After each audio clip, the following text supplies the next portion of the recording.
Friend, स्वागत है आप सभी का home science classes with Mohini ma'am में। आज की क्लास में जो हमारे प्रश्न हैं वो एनसीईआरटी के 25 प्रश्न मैं लेकर आई हूँ। आप सभी जानते हो अभी कुछ दिन से हमारी क्लास जो थी सब्जेक्ट की नहीं हो पाई, और ये जब से मैंने क्लासेस स्टार्ट की हैं तब से पहली बार ऐसा हुआ है कि 3-4 दिन लगातार आपको क्लास नहीं मिल पाई, क्योंकि तबीयत बिल्कुल साथ दे नहीं रही थी। ठीक है, तो आज हम स्टार्ट करते हैं क्लास को। ज़्यादा समय नहीं लेंगे, और अच्छा लगे तो वीडियो को ज़रूर से ज़रूर सब्सक्राइब कर दीजिएगा यदि आप नए हो, क्योंकि हम बिल्कुल अपने टारगेट के करीब हैं और आपके सपोर्ट की हमें बेहद आवश्यकता है। और अगर चाहें तो आप शेयर भी ज़रूर कर दीजिएगा। तो आज हम बात करते हैं क्वेश्चन 1 की। यह एक शैली या शैलियाँ हैं जो किसी एक कालावधि में सबसे अधिक प्रचलन में रहती हैं। ठीक है, सबसे अधिक प्रचलन में रहती हैं। क्या ये फैशन है, या भी है परिधान है, या सहायक सामग्री है, या फिर क्या है दिखावा है। ठीक है ना। तो यहाँ पर अगर हम बात करते हैं तो इसको हम क्या कहते हैं, फैशन कहते हैं। ओके, फैशन क्या होता है, एक समय में काफ़ी पीक पर जाता है, बिल्कुल टॉप पर जाता है, और धीरे धीरे क्या होता है, एकदम गिर जाता है। ठीक है, तो अगर आपसे पूछा जाए फैशन जो है बहुत पुराना विषय है, तो बिल्कुल भी नहीं। फैशन एक नया विषय है। ये कुछ पॉइंट्स हैं, ध्यान रखिएगा। बहुत कॉमन से ये पॉइंट्स हैं, पर कभी कभी ऐसे प्रश्न बन जाते हैं जो बिल्कुल बेसिक से होते हैं पर आंसर हमारे गलत हो जाते हैं। तो अगर पूछा जाए फैशन किस तरीके का विषय है, तो आप कहोगे ये नया विषय है, बहुत ज़्यादा पुराना विषय नहीं है। ठीक है, उसके बावजूद पूछा जाए कि कठिन विषय है, जटिल विषय है, सरल विषय है, तो ये एक जटिल विषय है। ठीक है, क्योंकि हम ये एनसीईआरटी कर रहे हैं तो हमें हर चीज़ का ध्यान रखना होगा, क्योंकि एनसीईआरटी में बहुत ज़्यादा डिफ़िकल्ट चीज़ें तो नहीं है, बस क्या है, लैंग्वेज जो है डिफ़िकल्ट है। ठीक है, तो क्वेश्चन 2 की बात करते हैं। परिधान की वह शैली जो हमेशा बनी रहती है। फैशन है, विशिष्ट शैली है, आकार है, डिज़ाइन है। तो आप सभी जानते हो फैशन क्या है, आता है और जाता है, लेकिन एक ऐसी शैली जो हमेशा बनी रहती है, ठीक है, लंबे समय तक। जैसे कि आप जानते हो सलवार सूट, सलवार सूट हम लोग पहनते हैं। ओके, सलवार सूट पहनते हैं। बेशक ये फैशन में नहीं है, लेकिन अभी तब भी बहुत से लोग पहनते हैं। क्यों, हमेशा ये चल रहा है। जीन्स है, आप जानते हो 150 साल से जब से जीन्स चली है तब से एज इट इज़ जीन्स चल रही है। ठीक है, तो ये क्या है, डेनिम का कपड़ा होता है जीन्स का, आप सभी जानते हो। तो ये क्या है, एक लंबे समय से चल रही है। तो हम इसको कौन सी शैली कहेंगे, ना तो हम इसको फैशन कहेंगे। क्यों, क्योंकि ये हमेशा बनी हुई है।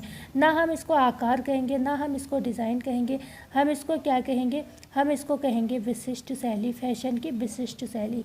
ठीक है, जो सदैव बनी रहती है। ओके, क्वेश्चन नंबर 3 की बात करें। एक ऐसा फैशन जो एक ही बार आकर चला जाए, या ये कह सकते हैं अधिक समय तक ग्राहक को आकर्षित ना कर सके, कहलाता है अस्थायी फैशन। फैड्स सी है, ए बा भी दोनों, डी है केवल भी। तो आप जानते हो एक ऐसा फैशन जो आया तो ठीक है, लेकिन चला गया, फिर कभी नहीं दिखा। एक बार सही बताऊं, मैं एक ऐसी महिला हूँ जबकि मैं शहर में रहती हूँ। मैं कभी भी किसी भी, ऐसा भी नहीं है कि मैं मतलब चीज़ें एक्सेप्ट नहीं करती हूँ कि लैगार्ड हूँ। आप लैगार्ड भी मुझे नहीं कह सकते हो, लेकिन मेरी वो आदत नहीं है भेड़ चाल में कि अगर कोई चीज़ फैशन में आई है तो मैं जाकर, पैसे होते भी हैं तो भी मुझे ये लगता है कि ठीक है, मैं मतलब नॉर्मल रहती हूँ। मुझे ज़्यादा शो ऑफ की आदत नहीं है कि बस कोई चीज़ फैशन में आई, मेरे पड़ोस में सब जगह है, तो मैं भी मतलब वो चीज़ कैरी करूँ। और मुझे ये भी लगता है कि मैं जितना सादा, जितना सिंपल कलर की चीज़ें पहनती हूँ, वो मुझे एक डार्क कलर से ज़्यादा फपती हैं। ठीक है, तो मैं कोई मतलब यहाँ पर एक जनरल आपको कुछ समझाना चाह रही थी। ठीक है, आप कुछ अलग मत समझिएगा। तो एक आप जानते हो किस तरीके के शोल्डर के कपड़े आए थे, जिसमें क्या होता था, आस्तीन पे ऊपर कट होता था, मतलब आस्तीन पर कट आता था। वो सूट में भी था, वो ब्लाउज में भी आया, वो जो टॉप पहनती थी गर्ल्स उसमें भी वो कट आया। लेकिन मैंने आज तक उस कट को नहीं बनाया कभी भी, किसी सूट में नहीं, किसी ब्लाउज में नहीं, किसी भी टॉप तो मैं खैर अभी ससुराल में नहीं पहनते हैं। तो मतलब नहीं, मतलब कभी नहीं बनवाया। लेकिन मैंने ये देखा मेरे पड़ोस से लेकर हर जगह, सोशल मीडिया, हर जगह मैंने उसको देखा। तो वो क्या था, एकदम आया, इतना आया मार्केट में, इतना आया, लेकिन हर जगह दिखा, साड़ी, सूट, ब्लाउज सब जगह दिखा, लेकिन आज के समय में कोई भी नहीं दिखता। अस्थाई फैशन और फैड्स, इसको हम दोनों कहते हैं, सी ऑप्शन सही हो जाएगा। अस्थाई फैशन हिंदी में कहते हैं, फैड्स हम इसको इंग्लिश में कहते हैं। ओके, तो ध्यान रहेगा, तो सी ऑप्शन हमारा बिल्कुल करेक्ट हो जाएगा। और ये वाला क्वेश्चन आपका ध्यान से आपने अगर करा होगा सेट, तो आपको ये PYQ में मिला होगा। ये भी प्रश्न और ये वाला प्रश्न भी, बस हमारा क्वेश्चन हमारी लैंग्वेज में है, मतलब हमने ये NCERT की भाषा में ही आपको डाल दिया है। लेकिन पेपर में आया होगा तो हो सकता है उन्होंने, आयोग ने अपनी भाषा इस्तेमाल की हो। लेकिन जो इस समय आप प्रश्न पढ़ रहे हो, इसमें मैंने कोई फेरबदल नहीं की है, बस मैंने NCERT की भाषा में ही डाल दिया है। ओके, लंबे समय तक रहने वाली शैली जो कभी पूर्णतः अप्रचलित नहीं होती, मतलब ऐसी शैली जो रहती भी लंबे समय तक, और कभी ऐसा भी नहीं जैसे कि फैशन होता है ना, एकदम पीक पर चलता है, जैसे अभी मैंने बताया कि मतलब खूब तेज चल रहा है और गिर जाए, वो वाली चीज़ इसमें नहीं होती। ये क्या है, लंबे समय तक चलता है और कभी क्या है, अप्रचलित भी नहीं होती है। जैसे साड़ी है, आप पहले भी पहनते हो, आज भी पहनते हो, और कल भी पहनोगे। हो सकता है साड़ी में थोड़ा सा चेंज कर दिया जाए, और करा भी गया है, ठीक है, हर तरीके की साड़ियाँ अब डिज़ाइनर आने लगी हैं, पर आप ये नहीं कह सकते हो कि साड़ियाँ बंद हो गई। और नॉर्मल साड़ी भी पहनी जाती हैं, ठीक है, जो नॉर्मल सिंपल सी साड़ियाँ होती हैं वो भी पहनी जाती हैं। तो क्या ये विशिष्ट शैली है, चिरसम्मत क्लासिक शैली है, A और B दोनों हैं, D है उपर्युक्त सभी। तो यहाँ पर जो हमारी आंसर होगा, चिरसम्मत हम हिंदी में कहते हैं, क्लासिक शैली हम इंग्लिश में कहते हैं। तो यहाँ पर B ऑप्शन आपका बिल्कुल सही होगा। ये ऐसी शैली होती हैं जो एक, कभी भी ये, इनको आप ये नहीं कहोगे कि ये पूर्णतः अप्रचलित होंगी, कभी भी पूर्णतः ये ख़त्म नहीं होती हैं, लेकिन लंबे समय तक लोग इसको पसंद करते हैं। इनमें सादगी होती है, इनमें विशिष्टता होती है। ओके, तो ये मतलब कोई भी, हर कोई पसंद कर, कहते हैं ना सिंपल सोबर चीज़ हमेशा, जो हमेशा चले। जैसे कि यही नेचर है मेरा थोड़ा, कि मैं भी ऐसी चीज़ लेती हूँ जो कभी, मतलब ये नहीं है कि मैं इसको 2 दिन बाद कैसे पहनूंगी, ठीक है।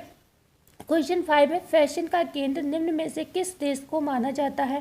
हाँ, लेकिन कभी कभी ऐसा होता है, कुछ विशेष फंक्शन होते हैं, तो उस समय तो हमें कुछ स्पेशल लेना ही पड़ता है, जिसको हम घर में नहीं कैरी कर सकते। लेकिन हम ये बात जेन्युइन कर रहे हैं, मतलब रोज़ के हिसाब से कर रहे थे आपसे। फैशन का केंद्र निम्न में से किस देश को माना जाता है, इंग्लैंड को, ब्रिटेन को, फ्रांस को, या फिर उपर्युक्त सभी को। तो फैशन का केंद्र अगर हम बात करें तो ये माना जाता है किसको, फ्रांस को माना जाता है। अगर आपसे प्रश्न इस तरीके से बने कि अंतर्राष्ट्रीय स्टेज पर, मतलब इंटरनेशनल लेवल पर अगर आपसे पूछा जाए जो है फैशन का प्रभुत्व फ्रांस को कब प्राप्त हुआ, तो ये समय था 18वीं शताब्दी का, ठीक है। अगर आपसे शताब्दी में प्रश्न बने तो आप ये याद रखोगे। जैसे कि हम बात करते हैं, अगर औद्योगिक क्रांति के समय में जाओगे, तो औद्योगिक क्रांति के समय में दो विशेष वर्ग हुआ करते थे। एक तो अमीर हुआ करते थे और दूसरा क्या होते थे, गरीब होते थे। तो गरीब और अमीर 2 ही वर्ग थे, बीच का इसमें कोई वैल्यू नहीं था। तो यहाँ पर जो फैशन के कपड़े थे, जब हम 18वीं शताब्दी की अगर बात करें, तो ये सिर्फ अमीर वर्गों तक ही संबंधित थे। आगे प्रश्न आपका आएगा कि गरीबों तक ये फैशन कब पहुँचा, ठीक है, हम आगे बात करेंगे। क्वेश्चन है 6, परिधान निर्माण कला को कहा जाता था कुटूर, कुटीरियर, ये भी प्रश्न आया है, कुटरियरे, या डी है उपर्युक्त सभी। तो परिधान निर्माण कला को जो कहा जाता है वो कुटूर कहा जाता है, ठीक है। कुटूर, वैसे बोलने में कुटूर ही आ रहा है, लेकिन इसमें आ लगा है तो कुटूर बोलना पड़ रहा है, ठीक है। अगर आपसे पूछा जाए कि ये कुटूरियर क्या है, तो परिधान निर्माण कला को तो कुटूर कहा जाता था। लेकिन अगर परिधान निर्माण जो है कोई अगर पुरुष कर रहा है, ठीक है ना, अगर पुरुष कर रहा है, ठीक है, तो हम उसको कुटूरियर कहते थे, ठीक है। पुरुष के द्वारा अगर परिधान बनाया जाता था तो हम उसको कुटूरियर कहते थे। अगर हम कहते थे स्त्री बना रही है, मतलब परिधान का निर्माण कौन कर रही है, स्त्री कर रही है, तो हम उसको कुटूरियर ही कहते थे। और ओवरऑल कभी भी किसी का नाम नहीं लिया जाए, बस बात करते हैं किसकी, परिधान का निर्माण हो रहा है, तो हम उसको कुटूर कहते थे। तो ये डिफरेंस भी आप याद रखिएगा। बात करते हैं क्वेश्चन नंबर 7 की। 1859 में किसके द्वारा पैर से चलने वाली सिलाई मशीन का आविष्कार किया गया। ए है स्पेंडल, बी है ईशाक सिंगर, सी है क्रेशल, डी है निम्न में से सभी। तो आप सभी जानते हो 1859 के समय में ईसाक सिंगर ने एक मशीन का आविष्कार किया था जिसे पाँव चक्की कहा जाता था। ठीक है, उस समय हम अब बोलते हैं पैर से चलने वाली मशीन, उस समय इसको पाँव चक्की, जिसको हम ट्रेडल भी कहते थे, ठीक है, ट्रेडल भी कहते थे, बनाई थी, और जिसको हम अब कहते हैं क्या, पैर से चलने वाली मशीन। और ये इसाक सिंगर ने बनाई थी। कौन सा समय था? समय था आपका ये 1859 का। ओके, बढ़ते हैं हम आगे। अगर सिलाई मशीन का आपसे प्रश्न पूछा जाए तो इलियास हॉबी ने बनाई थी। ठीक है, इलियास हॉबी ने सिलाई मशीन का आविष्कार किया था। बात करते हैं क्वेश्चन नंबर 8 का। प्रारंभ में सिलाई मशीन का उपयोग किसके वस्त्रों को सिलने के लिए किया गया? ए है सैनिक की वर्दी, बी है डॉक्टर के कोट, सी है आम जनता के कपड़े, डी है उपर्युक्त सभी। तो सबसे पहले जब सिलाई मशीन का प्रयोग किया गया तो सैनिक की वर्दी को सिलने के लिए यहाँ पर इसका प्रयोग जो है किया गया, क्योंकि बात थी इस समय बहुत सारे, आप जानते हो, प्रथम विश्व युद्ध हुए, द्वितीय विश्व युद्ध हुए, तो बहुत सारे नए लोगों को जो आर्मी में सिलेक्ट किया जाता था और उनके वस्त्रों को सिलने के लिए सिलाई मशीन का उपयोग किया गया, क्योंकि हाथ से कपड़े जो है सिलना बहुत समय, और सही बताएं तो कच्ची सिलाई, बहुत ज़्यादा मजबूत सिलाई नहीं हो पाती थी हाथ से, इस वजह से सिलाई मशीन का प्रयोग जो है यहाँ पर किया गया। ग्राहक को जेब के अनुकूल फैशन उपलब्ध कराए गए। अभी हमने आपसे प्रश्न में बताया था कि 18वीं शताब्दी के समय तक गरीब और अमीर वर्गों में विभाजित थे वर्ग, और अमीर वर्ग ही क्या था, फैशन के अनुकूल कपड़े खरीद सकते थे। अभी प्रश्न क्या है, ग्राहक को जेब के अनुकूल फैशन उपलब्ध कराए गए 17वीं शताब्दी में, 18वीं शताब्दी में, 19वीं शताब्दी में, या फिर डी है निम्न में से कोई नहीं। तो आपको पता है 18वीं तक तो हमने बताया अमीर वर्ग तक ही सीमित था, तो ये होगा नहीं, और जब 18वीं तक अमीर वर्ग सीमित था तो फिर 17वीं भी नहीं होगा, ये तो और पुराना समय है। तो यहाँ पर सी ऑप्शन सही होगा। क्या हुआ, जब मेले वगैरह लगते थे, बाजार लगते थे, उस समय क्या हुआ कि यहाँ से वस्त्रों का प्रचार किया जाने लगा, और वस्त्रों का जब प्रचार होने लगा तो क्या है, अमीर वर्ग ही नहीं, गरीब वर्गों तक भी उनके बजट के अनुसार, उनके मतलब कंडीशन के अकॉर्डिंग वस्त्र सस्ते भी तैयार किए जाने लगे। तो फिर यहाँ पर 19वीं शताब्दी ऑप्शन सही होगा। क्वेश्चन 10 है, प्रवेश से लेकर अप्रचलन तक फैशन कितने स्तरों में यहाँ पर आपको बताना है गति करता है। मतलब फैशन जब शुरुआत होता है और फिर क्या होता है, एक समय क्या होता है, वो बिल्कुल नीचे चला जाता है, मतलब कोई भी उसको पसंद नहीं करता। तो ये कितने स्तरों तक जाता है? क्या ए एक ऑप्शन सही होगा 2 स्तरों तक, बी है 3 स्तरों तक, सी है 4 स्तरों तक, डी है 5 स्तरों तक। जो फैशन होता है, ठीक है, ध्यान रखिएगा, जो फैशन का विकास होता है वो 5 स्तरों से जाता है। कौन कौन से लिख लीजिएगा। एक तो सबसे पहले हम क्या करते हैं, शैली की प्रस्तुति करते हैं, क्योंकि ये एनसीईआरटी है तो आपको ये चीज़ें पता होनी चाहिए, बिल्कुल रटी हुई होनी चाहिए। ओके, इसलिए बता दे रही हूँ। एक तो होता है शैली की प्रस्तुति होती है, सबसे पहले जो भी फैशन की बनाया है उसकी क्या करनी है, हमें प्रस्तुत करना है लोगों के सामने। फिर उसकी क्या होती है, लोगों को पसंद आया तो लोकप्रियता बढ़ेगी, ठीक है, तो लोकप्रियता में क्या होती है, वृद्धि होगी। ओके, वृद्धि होगी। तीसरा ऑप्शन आपके सामने रखती हूँ मैं। तीसरा होता है, इसको कहते हैं लोकप्रियता की पराकाष्ठा। प्रियता की पराकाष्ठा। ओके, पराकाष्ठा मतलब कि बहुत ही टॉप पर चल रहा है, कोई भी फैशन इतने टॉप पर चल रहा है, क्योंकि अब इसके बाद गिरेगा भी ना। अब पराकाष्ठा मतलब हर घर में इस तरीके के कपड़े पहुंच जाएंगे। फिर क्या है, जो बहुत अच्छे लोग हैं जिनको पसंद नहीं होता कि दूसरे भी वो वस्त्र पहने जो हमने पहना है, तो उनको क्या, उनकी आंखों में वो चुभने लगता है। फिर क्या होगा, उसकी लोकप्रियता में कमी होगी, ठीक है। फिर क्या होगा, लोकप्रियता में कमी होना। ओके, लोकप्रियता में क्या होगी, कमी हो जाएगी, ठीक है, कमी हो गई। अब क्या होगा भाई, लोग परित्याग कर देंगे उस वस्त्र का, ठीक है, परित्याग हो जाएगा किसका, उस फैशन का जो बिल्कुल पहले टॉप पे था, शैली की प्रस्तुति की। फिर क्या है, लोकप्रियता में वृद्धि हुई। फिर लोकप्रियता की पराकाष्ठा मतलब बहुत लोगों ने पहना उसको, हर जगह वह कपड़ा दिख रहा था, ठीक है, ठीक है। उसके बाद लोकप्रियता में कमी हुई, लोगों ने इसको पसंद करना मतलब बंद कर दिया। फिर क्या होगा, वो कपड़ा परित्याग हो जाएगा या प्रचलन में चला जाएगा, ठीक है। तो ये 5 शैलियाँ थी। बात करते हैं क्वेश्चन नंबर 11 की। जब नया फैशन बहुत से लोगों द्वारा खरीदा, पहना और देखा जाता है तो उसे क्या कहते हैं? क्या शैली की प्रस्तुति कहते हैं, या लोकप्रियता में वृद्धि कहते हैं, या लोकप्रियता की पराकाष्ठा कहते हैं, या डी है उपर्युक्त सभी। हमने इसमें प्रश्न में क्या कहा है, जब नया फैशन बहुत से लोगों द्वारा क्या करते हैं, खरीदा और पहना जाता है, तो उसको क्या कहते हैं। तो यहाँ पर जो आंसर आपका होगा लोकप्रियता में वृद्धि होना। ठीक है, लोकप्रियता में वृद्धि होना कैसे होना, लोकप्रियता में वृद्धि और लोकप्रियता की पराकाष्ठा, दो चीज़ हमने बताई थी। तो जो पराकाष्ठा होती है लोकप्रियता की, उसमें क्या होता है, फैशन बहुत ऊंचाई पर होता है। ठीक है, ऊंचाई पर होता है क्योंकि इसके बाद क्या होता है, इसकी मांग में कमी आएगी, तो इसमें सबसे अधिक मांग होगी, मतलब इस समय मांग क्या होगी, बहुत ज़्यादा होगी।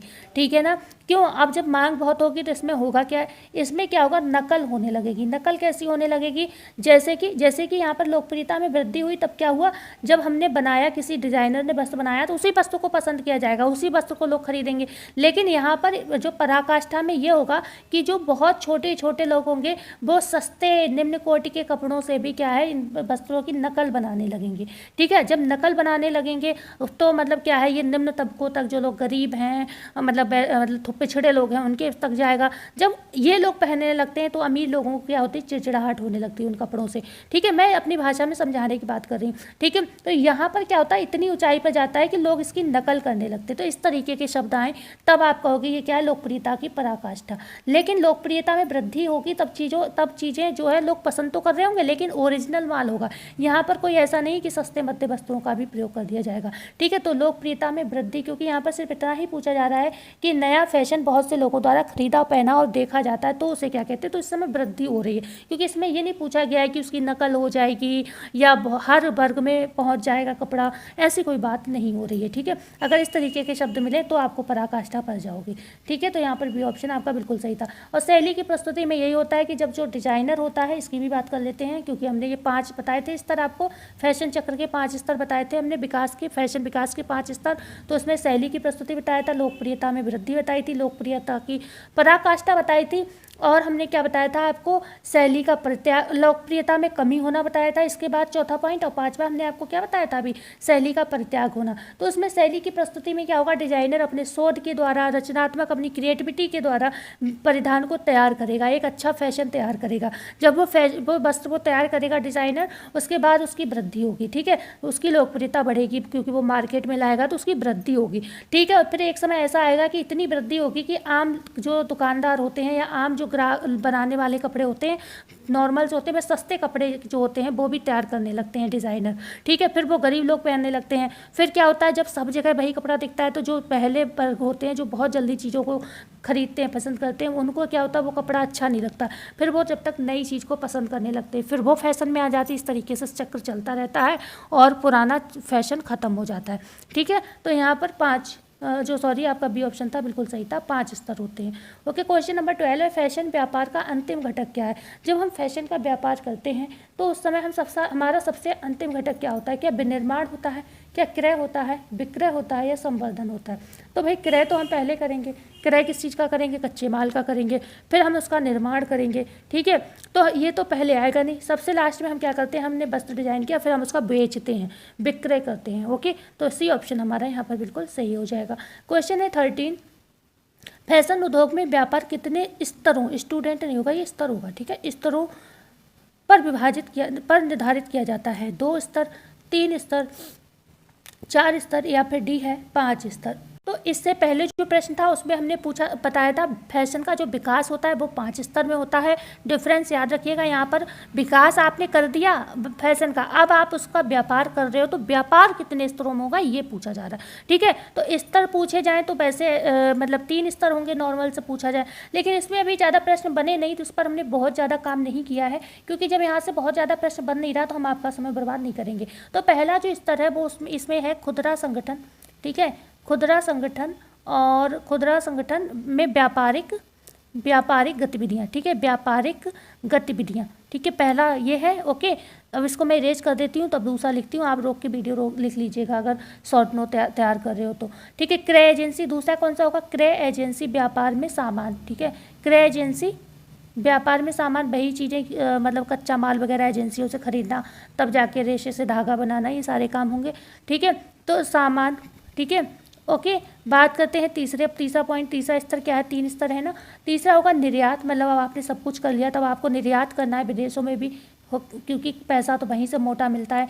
निर्यात उद्यम में व्यापारिक गतिविधियाँ। ठीक है, व्यापारिक राह है ये, ठीक है, राह है ये व्यापारिक गतिविधियाँ। तो ये हो गई आपकी पूरे 3 स्तर हो गए। इसको नोट कर लीजिएगा। फ़ोन की स्क्रीन पर मैं लिखती हूँ, जो लोग नए हैं उन्हें बता देती हूँ। तो फ़ोन की स्क्रीन पे मैं उंगली से लिखती हूँ, इस वजह से मोटा मोटा लिखा जाता है। अभी बहुत ज़्यादा व्यवस्थाएं मेरे पास नहीं है, तो एडजस्ट कर लीजिएगा, क्योंकि कुछ नए बच्चे ऐड होते हैं तो उनके लिए बोलना पड़ता है अक्सर ये। क्वेश्चन है 14, निम्न में से किस प्रकार बाजार को विभाजित किया जा सकता है? ए है जनांकिकीय विभाजीकरण, बी है भौगोलिक विभाजीकरण, सी है मनोवृत्तीकरण, परक विभाजीकरण, डी है उपर्युक्त सभी। तो अगर हम एनसीईआरटी की भाषा में बात करें तो बाजार को इनने 4 प्रकार से विभाजित किया। आप शब्द पकड़िए, अब हम बाजार के विभाजन की बात कर रहे हैं, उससे पहले व्यापार की विभाजित की बात की, उससे पहले हमने फैशन को विभाजित किया, ठीक है। तो हर चीज़ को आप सबका विभाजन याद रखिएगा। तो 4 तरीके से एनसीईआरटी में दिया है। एक जनांकिकीय विभाजीकरण दिया है, दूसरा भौगोलिक विभाजीकरण दिया है, तीसरा मनोवृत्ति परक दिया है, और एक चौथा और है जिसको हम कहते हैं नंबर 4 लिख लीजिएगा, व्यवहारगत विभाजीकरण, ठीक है। विभाजीकरण तो सेम रहेगा। तो ये 4 तरीके के दिए हैं, तो हम यहाँ पर आंसर किसको मानेंगे? डी ऑप्शन, उपर्युक्त सभी। व्यवहारगत को भी नोट कर लीजिएगा, ये शॉर्ट नोट आप बना सकते हो, बिल्कुल मैं लाइन से इंपॉर्टेंट चीज़ें लाई हूँ। क्वेश्चन है 15, निवेश और ग्राहकों को आकर्षित करने के मध्य सही संतुलन क्या कहलाता है? ए है सही मूल्य, बी है सही मात्रा, सी है सही संवर्धन, टी है सही व्यापार। मैं इस क्लास के बीच में आपको एक बार बता देती हूँ, जो ये एनसीईआरटी की क्लास है, ये हमारी क्लास 9 या 10 नंबर का सेट है, मतलब या तो 9 नंबर का सेट है या फिर 10 नंबर का सेट है। इससे पहले हमने 9 सेट सॉल्व कर लिए हैं एनसीईआरटी क्लास 11, 12 के। जो नए बच्चे आए हैं उनके लिए बता रही हूँ। तो आपने अगर नहीं देखा है तो आप एनसीईआरटी हमारे चैनल पर जाओगे और एनसीईआरटी की प्लेलिस्ट है उस पर जाओगे, 11, 12 करके, या फिर मैंने एनसीईआरटी करके प्लेलिस्ट बना रखी है, उसमें आपको लाइन से सारी प्लेलिस्ट में सारे मतलब वीडियोस मिल जाएंगे। तो आपको बता दिया मैंने, अब आप अगर नए हो तो देख सकते हो। तो यहाँ पर प्रश्न क्या है? निवेश और ग्राहकों को आकर्षित करने के मध्य सही संतुलन क्या कहलाता है? तो ये सही संवर्धन कहलाता है। सी ऑप्शन सही होगा। ओके, सी है सही होगा, सही संवर्धन। जैसे कि सही मूल्य, मतलब सही मूल्य से तात्पर्य यह है कि अगर आप कोई भी वस्त्र का आपने निर्माण किया और मार्केट में उतारा है तो उसका मूल्य इतना होना चाहिए कि आपको भी नुकसान ना हो, जो आपने माल खरीदा है, जो आपने मेहनत की है, वो भी वसूली जानी चाहिए, और इतनी भी कीमत होनी चाहिए कि मार्केट में टिक पाए, ठीक है। जो कंपटीशन है उसमें टिक पाए, ऐसा ना हो इतना महंगा हो कि आपका वस्त्र कोई खरीदना ही ना चाहे, ठीक है। सही मात्रा होनी चाहिए कि मान लो मार्केट में डिज़ाइन आपकी पसंद की जा रही है लेकिन आप उसको पूरा ही नहीं कर पा रहे हो, ठीक है। तो सही मात्रा होनी चाहिए, और सही व्यापार का एक तरीका जो होता है सही, वो अपनाना चाहिए, ठीक है। तो यहाँ पर और स्थान भी सही होना चाहिए कि किस मार्केट में ज़्यादा अच्छी कीमत आपको आपकी सामान की मिलेगी, ठीक है। तो ये सारी चीज़ें यहाँ पर मायने रखती हैं। तो सही संवर्धन जो है निवेश और ग्राहकों को आकर्षित करने के मध्य एक सही संतुलन का काम करता है, जिसमें ये सारी चीज़ें आ जाएंगी, सही व्यापार, सही स्थान, सही समय, ये सारी चीज़ें। क्वेश्चन है 16, ये डिज़ाइन मुख्य रूप से चलचित्रों, टेलीविज़न के सेट और नाटकों के सेटों के लिए डिज़ाइन की रचना करते हैं, कहलाते हैं दृश्य व्यापार डिज़ाइन, बी है फैशन डिज़ाइनर, सी है सेट डिज़ाइनर, या डी है आंतरिक डिज़ाइनर।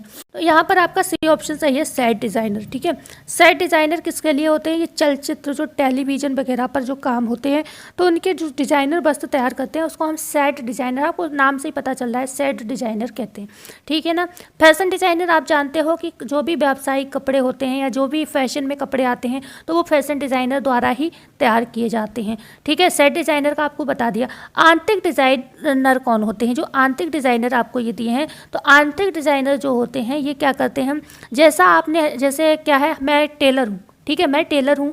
अब कोई व्यक्ति आया, उसने कहा मेरा ये सूट इस तरीके से डिज़ाइन, इसका गला ऐसा बनना है, इसका मतलब स्लीव्स है इसकी इस तरीके की बननी है, तो ये क्या वो हमें निर्देश दे रहा है, तो हम इसको कहते हैं आंतरिक डिज़ाइनर, ठीक है।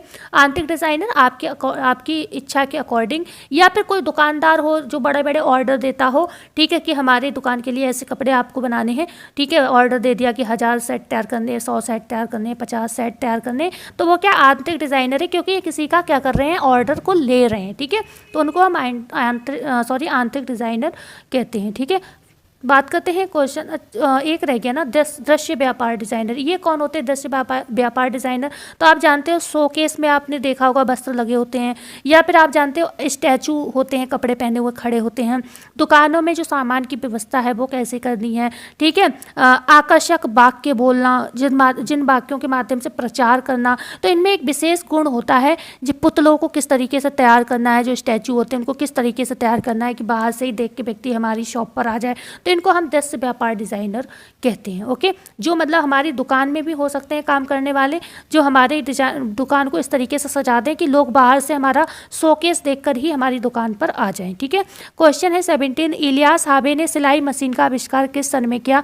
ए ऑप्शन है 1829 में, बी है 1833 में, सी है 1835 में, डी है 1836 में। तो इलियास हाबे ने सिलाई मशीन का आविष्कार अगर पूछा जाए किस सन में किया तो 1833 में किया। लेकिन ये मशीन कौन सी थी? ये हाथ से चलने वाली सिलाई मशीन थी, ध्यान रखिएगा। ठीक है, क्वेश्चन नंबर 18 है, भारत समस्त वस्तु उत्पादन का कितना भाग निर्यात करता है? ए ऑप्शन है 1/4 भाग, बी है 3/4 भाग, सी है 1/3 भाग या डी है निम्न में से कोई नहीं। तो यहाँ पर आपका ए ऑप्शन बिल्कुल सही होगा, 1/4 भाग। ठीक है, भारत जो है 1/4 भाग जो भी वो वस्तु का उत्पादन करता है उसका 1/4 भाग निर्यात कर देता है। निर्यात का मतलब होता है जो हम अपने देश से कोई भी चीज़ बाहर विदेशों में भेजते हैं या बेचते हैं। ठीक है, उसका मतलब हो गया निर्यात करना। आयात का मतलब है हम कोई भी चीज़ बाहर से लेकर आ रहे हैं, दूसरे देश से अपने देश में ला रहे हैं। ठीक है, या खरीद रहे हैं। तो यहाँ पर निर्यात की बात हो रही है तो 1/4 भाग हम निर्यात करते हैं। जो 3/4 भाग है ये हम अपने ही देश में, मान लो हमारे देश में बनाए तो हमारे देश के लोग भी तो कपड़े पहनते हैं, ऐसा तो है नहीं हम लोग कपड़े नहीं पहनते, तो हम लोग भी तो कपड़े पहनते हैं। तो 3/4 भाग क्या करता है? हमारे देश के लोगों के लिए बचा कर रखता है। ठीक है, क्यों? 1/4 तो निर्यात कर रहा है और 3/4 क्या कर रहा है? हमारे देश के लोग भी तो उपभोग करेंगे, भाई वो क्या पहनेंगे तो उनके लिए ये बचा कर रखता है। ठीक है, तो 3/4 भाग जो होगा हम लोग खुद पहनते हैं और 1/4 भाग हमारा क्या है? बाहर विदेशों में भेज दिया जाता है। क्वेश्चन है 19, समस्त उत्पादन की बात हो रही, जितना भी हम कपड़ा बनाते हैं। वस्त्र उद्योग का संगठित क्षेत्र कुल उद्योग का कितना प्रतिशत है? 10%, 20%, 30% या 40%? ठीक है, तो आप जानते हो संगठित क्षेत्र कौन सा क्षेत्र होता है? एक ऐसा क्षेत्र होता है जहाँ पर कुछ इस तरीके की चीज़ें शामिल होती हैं, जैसे कि आप धागे ले रहे हो तो वो कहाँ से खरीद रहे हो, काट छाट की चीज़ें कहाँ से ला रहे हो, मशीनों के पुर्जे कहाँ से ला रहे हो। ठीक है, जो भी आप कोई भी रॉ मटेरियल जो आप इस्तेमाल करते हो तो उस पर भी तो खर्चा करते हो, फिर वो रॉ मटेरियल आप लाते हो वो उस पर पैसे जाते हैं, फिर आप उसको निर्माण करते हो तो उसमें पैसे जाते हैं। तो ये क्या होता है? ये एक संगठित क्षेत्र होता है। तो इस उद्योग में आप कितना प्रतिशत जो है आपको व्यय करना पड़ता है? तो यहाँ पर हम 20% तो हमारा यही चला जाता है। ठीक है, जो भी हम वस्त्र बनाते हैं तो उसमें हमें 20% तो यही खर्च करना पड़ जाता है, जिसमें हम बहुत सारी चीज़ें जो हमारे देश में भी मिलती होंगी या फिर हमें विदेशों से भी लानी पड़ती हैं। ठीक है, तो इसमें 20% जाता है। तो अगर आपसे पूछा जाए वस्त्र उद्योग का संगठित क्षेत्र कुल उद्योग का कितना प्रतिशत है तो वो 20% है, जो हमें मतलब रॉ मटेरियल के रूप में हम इस्तेमाल करते हैं। क्वेश्चन है 20, परिधान का उत्पादन मुख्य कितने चरणों से गुजरता है? 2 चरणों से, 3 चरणों से, 4 चरणों से या फिर यहाँ पर आप बात करेंगे डी ऑप्शन 5 चरणों से। तो यहाँ पर आपका सी ऑप्शन सही होगा, 4 चरणों से जो है परिधान का उत्पादन आपका गुजरता है। अब आपको ये भी पता होना चाहिए। और यहाँ पर प्रश्न पर ध्यान दे दीजिएगा, मुख्य एनसीईआरटी के हिसाब से बता रही हूँ तो यहाँ पर मुख्य जो दिए हैं वो 4 ही दिए हैं, उसके अलावा एक दिया है संवर्धन जो लास्ट है 5वां। ठीक है, लेकिन ये मुख्य में नहीं आया, मुख्य में जो होगा हम आपको बता देंगे। मुख्य कौन कौन से हैं अभी हम बता देते हैं क्योंकि आपको पता तो होने चाहिए कौन कौन से हैं। तो एक तो होगा कच्चे माल को जुटाना और उसकी जाँच करना। ठीक है, मतलब आपको ओवरऑल ये पता होना चाहिए कि कच्चे माल को जुटाना, उसकी जाँच पड़ताल करना। दूसरा कि हम बात करेंगे कपड़े सामग्री को आकार देना, जो आपने कपड़ा लिया है उसको क्या है? आकार, साइज देना। ठीक है, कपड़े या जो भी सामग्री उसको आकार देना मतलब उसको सिलना। वो भी जो भी कपड़ा है उसको काटा आपने, आकार दिया, फिर आपने उसको क्या किया? सिला। ठीक है, तो यहाँ पर तीसरा काम क्या होता है? परिधान के उत्पादन में तीसरा मुख्य चरण क्या होता है? या हम फैशन के विकास की बात नहीं कर रहे हैं, हम यहाँ पर जो नॉर्मल कोई भी कपड़ा बनता है उसकी बात कर रहे हैं। तो ये सब चीज़ें टर्म आप याद नहीं रखोगे तो आपका सब बेकार हो जाएगा। ठीक है, तो उत्पाद को जोड़ना और मिलाना। ठीक है, उत्पाद को जोड़ना और मिलाना तीसरा पॉइंट है। और चौथा पॉइंट क्या होगा? परिसज्जा करना। ठीक है, परिसज्जा करना और पैक करना। मान लो फिनिशिंग कर दी, अब आप उसको पैक करके मार्केट में उतारोगे। तो ये 4 मुख्य चरणों में से गुजरता है। क्वेश्चन है यहाँ पर 21, निम्नलिखित में से एक ऐसी प्रक्रिया का सूचक है जो उत्पाद की कुल लागत को बढ़ाता है? मूल्य संबंध, सही मूल्य या डी है उपयुक्त सभी। तो निम्न में से एक, अभी हमने जो प्रश्न पढ़ा था सही संवर्धन वाला वो अलग प्रश्न था, ये अलग प्रश्न है। यहाँ पर प्रश्न क्या है? निम्नलिखित में से एक ऐसी प्रक्रिया का सूचक है जो उत्पाद की कुल लागत को क्या करता है? बढ़ाता है। अब कुल लागत का बढ़ाने का मतलब ये नहीं है कि मतलब अगर आपकी लागत बढ़ेगी तो हो सकता है अगर आपने अच्छा पैटर्न तैयार किया है कोई भी कपड़े का तो आपको मूल्य भी बढ़ेगा। ठीक है, तो यहाँ पर बी ऑप्शन सही होगा, मूल्य संवर्धन। ठीक है, क्वेश्चन है 22, विशिष्ट वस्त्र जैसे डेनिम की धुलाई के लिए प्रयोग किया जाता है? ए ऑप्शन है सैंड वॉश का, बी है एंजाइम वॉश का, सी है ए व बी दोनों, डी है केबल बी। तो अब विशिष्ट वस्त्र जैसे डेनिम की अगर धुलाई की जाती है तो उसमें सैंड वॉश का प्रयोग भी होता है और एंजाइम वॉश का भी प्रयोग होता है। तो सी ऑप्शन आपका बिल्कुल सही होगा। क्वेश्चन है 23, कपड़े की कमियां उसके उद्देश्यों की स्रोत के आधार पर वर्गीकृत की जाती हैं। ए है धागे के दोष, बुनाई के दोष, रंगाई के दोष या उपयुक्त सभी, और एक दोष और होगा परिसज्जा का दोष। ठीक है, तो सब कुछ मैंने आपको बताने की कोशिश की है। ओके, फिर भी मैं हमेशा ये कहती हूँ कि खुद भी पढ़ना चाहिए। ओके, क्योंकि हम खुद पढ़ते हैं तो हम अपने हिसाब से समझते हैं चीज़ों को। तो कपड़े की कमियाँ उसके उद्देश्य या उसके स्रोत के आधार पर अगर हम वर्गीकरण की बात करेंगे तो कपड़े में कुछ धागे के दोष भी होते हैं, कुछ बुनाई के दोष भी होते हैं, कुछ रंगाई के दोष भी होते हैं और कुछ परिसज्जा के दोष भी होते हैं। तो डी ऑप्शन यहाँ पर बिल्कुल आपका सही हो जाएगा। बात करते हैं क्वेश्चन नंबर 24 की। परिसज्जा जो पूरे कपड़े में एक स्थान से दूसरे स्थान तक एक समान नहीं होती, यह विषम परिसज्जा, सम परिसज्जा, ए व बी दोनों या निम्न में से कोई नहीं। तो आप सभी जानते हो जो परिसज्जा पूरे वस्त्र में एक समान नहीं होती उसको हम विषम परिसज्जा कहते हैं। ठीक है, ये ऑप्शन सही होगा। क्वेश्चन है 25, जो कपड़ा काटने की मेज पर समतल नहीं रहता कहलाता है रगड़दार कपड़ा, झोलदार कपड़ा, फटना या टूटा किनारा। तो जो कपड़ा आप जानते हो बस टेबल पर आप काट रहे हो और वो क्या है समतल नहीं है, तो उसको हम कैसा कहेंगे, झोलदार कपड़ा कहेंगे। ठीक है, कि कपड़े में झोल है इसलिए वो समतल आ ही नहीं पा रहा है। तो आज की क्लास हमारी एंड होती है और चलो आधे घंटे की क्लास हो गई आपकी। मुझे उम्मीद नहीं थी इतनी लंबी मैं क्लास कर पाऊँगी, लेकिन सच में बहुत साथ दिया मेरे गले ने। नहीं, मैं तो डर डर के आई थी क्लास लेते, मेरे गले में बहुत दिक्कत हो रही है, इतनी खांसी आती है, इतनी खांसी आती है। अब तो मुझे डर लगने लगा है कि भगवान मुझे कोई बड़ी बीमारी तो देने वाला नहीं है, क्योंकि आप जानते हो ये खांसी से संबंधित बहुत सारी बीमारियाँ होती हैं। लेकिन पता नहीं मुझे क्या ही हो गया है, कुछ समय से मुझे ऐसा लग रहा है जब से मैंने क्लासेस स्टार्ट की हैं मुझे कुछ है मेरे गले में ऐसा जो मतलब सही नहीं है। मेरे बोलने से है या तो दिक्कत, क्योंकि मैं बहुत ज़्यादा बोलती भी नहीं थी। अब पढ़ाने में तो बोलना पड़ता, पढ़ाती थी पहले तो स्कूल में भी बोलती थी, कॉलेज में भी बोलती थी, पर या तो कुछ तो है ऐसा, या तो कुछ मतलब या तो हो सकता है जो अस्थमा की प्रॉब्लम है उस वजह से गले पर बोलने में दिक्कत होती हो, जो भी हो अस्थमा की प्रॉब्लम है मुझे, आपको पता ही है सबको, तो शायद उस वजह से समझ ही नहीं आता। कभी कभी बहुत दुख होता है कि मैंने क्लासेस क्यों ही शुरू कर दी, क्योंकि बात ये नहीं है कि मुझे पढ़ाना मुझे बहुत अच्छा लगता है और सब है, लेकिन जब समस्या होती है ना और वीडियो नहीं जाती है चैनल पर तो इतना बुरा लगता है। पूरा दिन ये सोचते रहते हैं आज वीडियो भी नहीं डाली है। कुछ बच्चे हैं जुड़े हुए जो रोज़ देखते हैं मेरी क्लास, पता नहीं वो क्या सोच रहे होंगे, मैडम रोज़ बीमारी का बहाना मारती हैं, ये वो बहुत टेंशन होती है, बहुत समस्याएँ होती हैं। तो क्या ही अब मैं क्या ही शेयर करूँ आपसे, बहुत कुछ बोल भी दिया। तो मिलते हैं नेक्स्ट वीडियो में। अच्छा लगा हो तो सब्सक्राइब कर दीजिएगा और लाइक और शेयर अवश्य करिएगा। धन्यवाद।